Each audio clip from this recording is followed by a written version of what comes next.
One question that I see photographers ask all the time when it comes to outsourcing is the question of whether or not they should hire someone in-house to do it or if they should outsource it to a company. And this is actually a really good question. There's a lot of things that factor into it determining what's right for you and your business, but one of the main things comes down to training.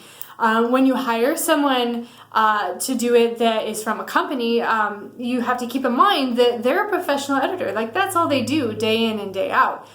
So they're going to be competent and knowledgeable of the computer systems already, the programs, or even like highly proficient professionals who are like top of their line. They're going to be very adept at finding small differences in white balances that most people would normally overlook, or even some photographers would overlook, and so on. Since editing is all they do day in and day out, they're really good at it. So it's kind of like throwing someone into a job who's already very experienced and hiring someone with that experience.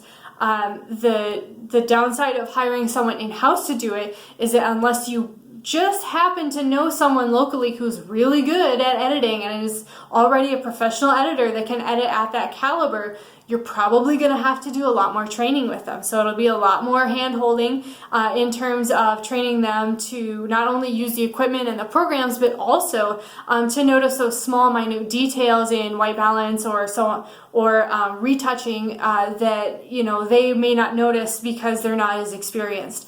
And that's a lot harder to do. Although on the opposite end of the spectrum, training someone out of house is a little bit trickier because they're not sitting right next to you at the computer to learn how to edit under your style.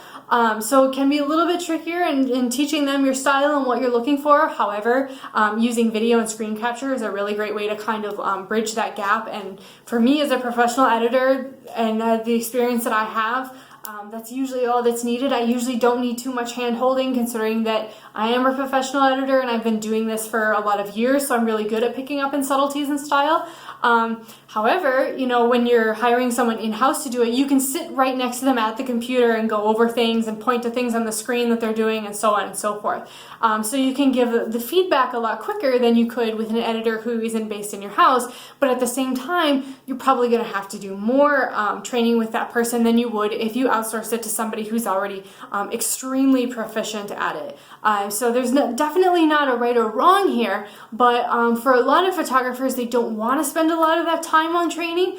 So usually sending it out to a company who already has a group of extremely proficient and talented editors usually is the quicker option to start offloading work off your plate.